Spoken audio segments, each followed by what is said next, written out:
All right. Welcome back to the GSMC Wrestling Laureate podcast brought to you by the GSMC Sports Network.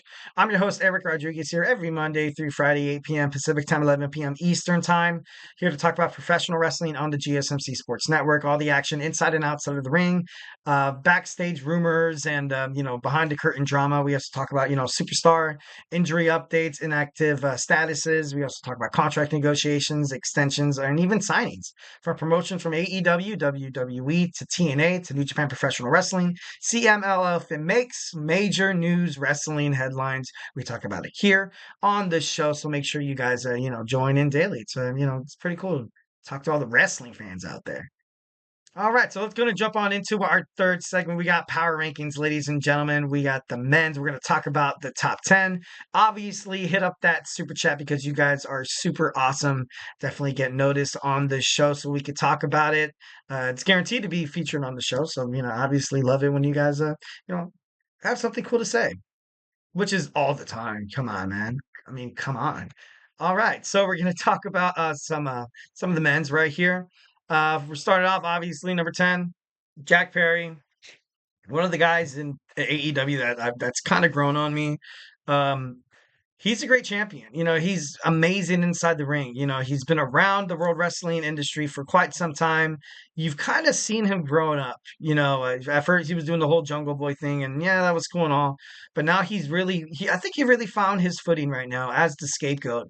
I was kind of, I used to kind of rip on him for him, like, kind of being hard to work with backstage. That it was reported. I listened to an episode of Busted Open where Bully Ray was talking how seemed a little bit seemed a little disrespectful and not really talking to any of the other guys in the locker room, having a chip on his shoulder and stuff like that. You know what I mean? But maybe he was just having a bad day.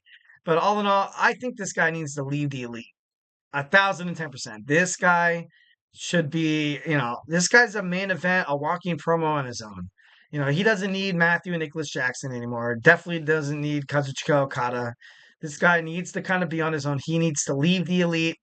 It'd be kind of cool to have that, that story where you kind of have the bad guy who knocks out other bad guys, kind of like a Deadpool kind of feel, I guess you can say, where, he's not really the good guy. He's not going to pander to the crowd. He's not going to get, he's not going to get the key to the city, so to speak, but he's going to go out there and he's going to wrestle some worse dudes that are worse than him. And, and then that's how he kind of becomes the anti-hero. You know what I mean? I think that'd be a good booking for Jack Perry because, I think he kind of needs something different. You know what I mean? He's right there. Like his matchups are good. He cuts good promos. The scapegoat thing is obviously something that, the fans could wrap their heads around. And, who doesn't love, who doesn't want to kind of be sympathetic toward the scapegoat in every situation he's ever been in. So, definitely, kind of grown a little bit, more fond of this guy we have, Jack Perry. All right, number 9, we have the LA Knight. LA. I'm just kidding. No, this guy's a great United States champion. I think, the way WWE SmackDown put the belt on him instead of Logan Paul, it's shocking. I got to be honest, at Cleveland Brown Stadium in front of his home, in front of his family and friends. So, it was a little, but then again, there was still a lot of things going on between some things that Logan Paul has had done, that he's said or that things have happened outside of the WWE. A lot of people kind of have speculations on why they kind of took a step away from Logan Paul not defeating the LA Knight. But the LA Knight, ever since making it to WWE, he's always been that babyface that people love so damn much. So they finally gave him a title. I think right now he's doing a good job as the champion representing the belt.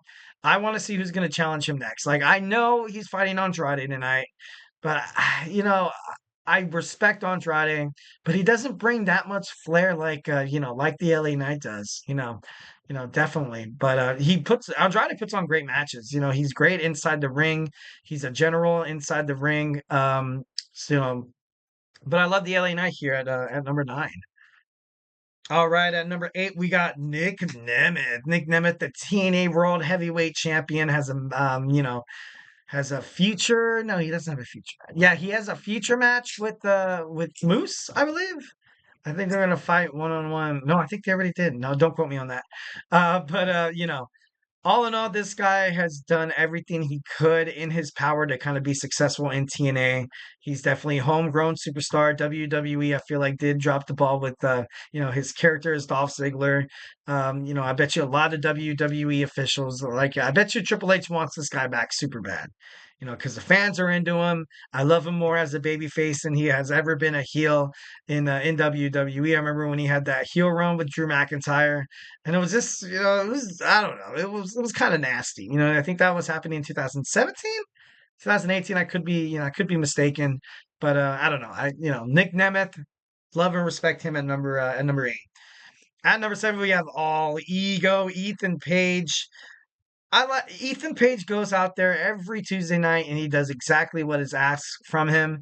And the way he does it, like I kind of compared him to like a superhero kind of criminal, you know what I mean? In a superhero movie where he kind of comes out nonchalantly and he just wants things to be fair. That executive, he wears fancy suits.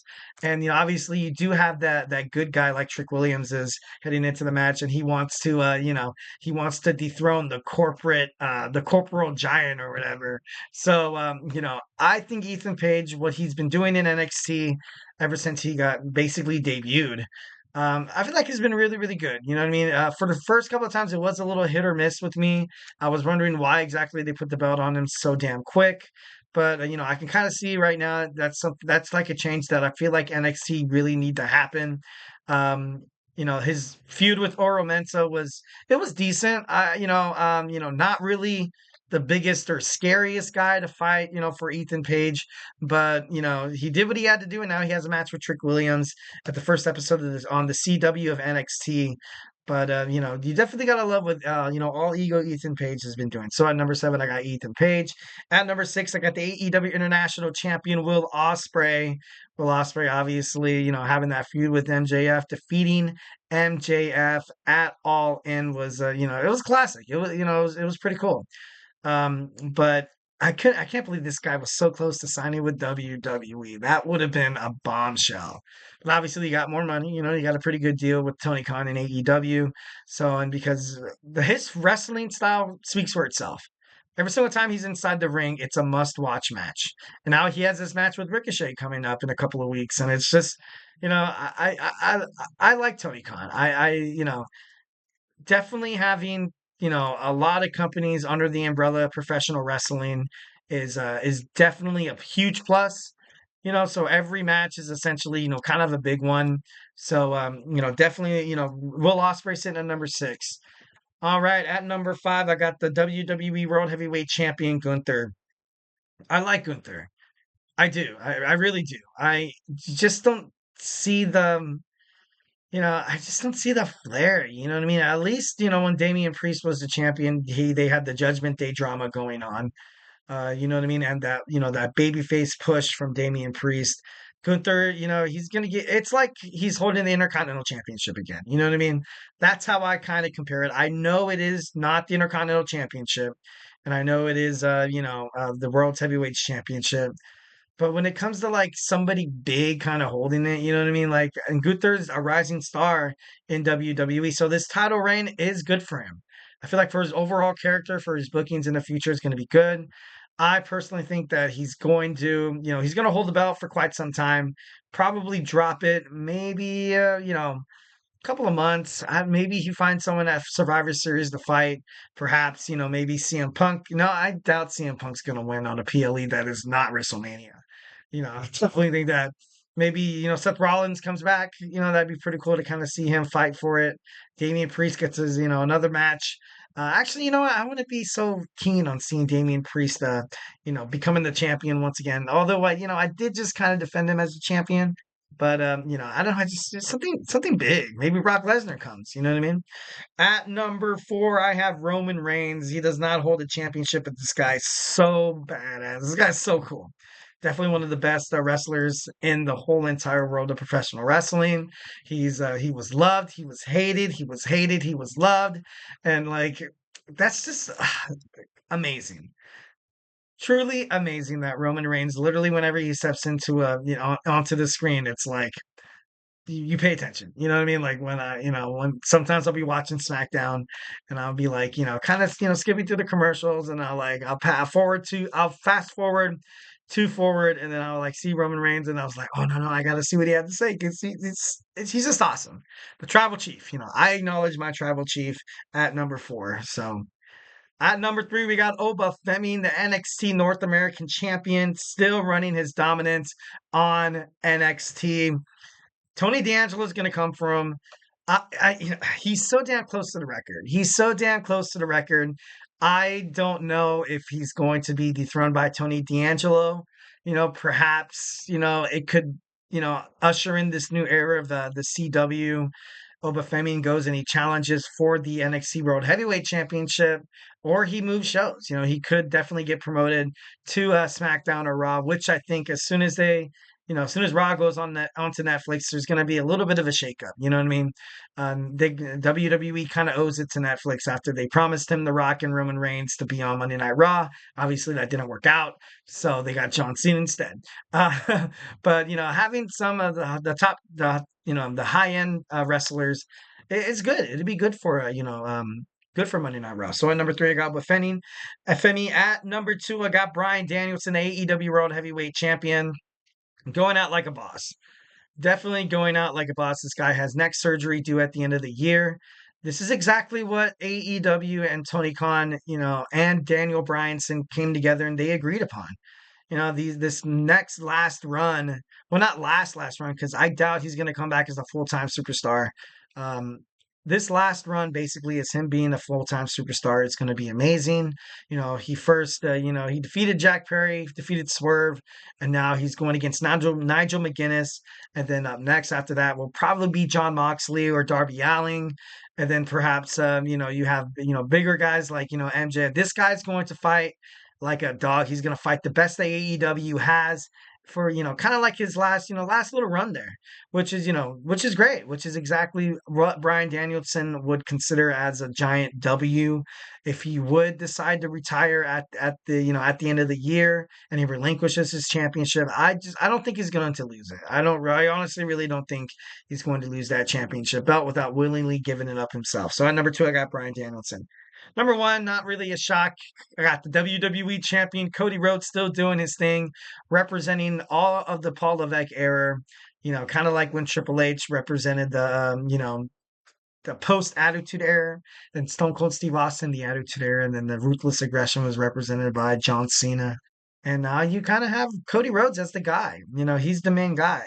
And I definitely don't see him dropping the belt anytime soon. Probably after Mania. You got to give this guy at least a year run. It took 2 years and 2 Royal Rumble wins for this guy to finally finish the story, so to speak. Kind of a play on words there, but overall, I think Cody Rhodes still, he's still the best there is. Every single time he walks and every single time he's inside that ring, he puts on great matches. He makes his opponents look good, and that's overall. You can be the champion. You can give all the glory to yourself, but at the end of the day, you kind of have to let your fellow wrestler shine as well. So definitely love and respect the American Nightmare, Cody Rhodes at number 1. All right, so we went through the men. Now we're going to talk about these amazing top 10 women when we come back. So, hey, do not go anywhere.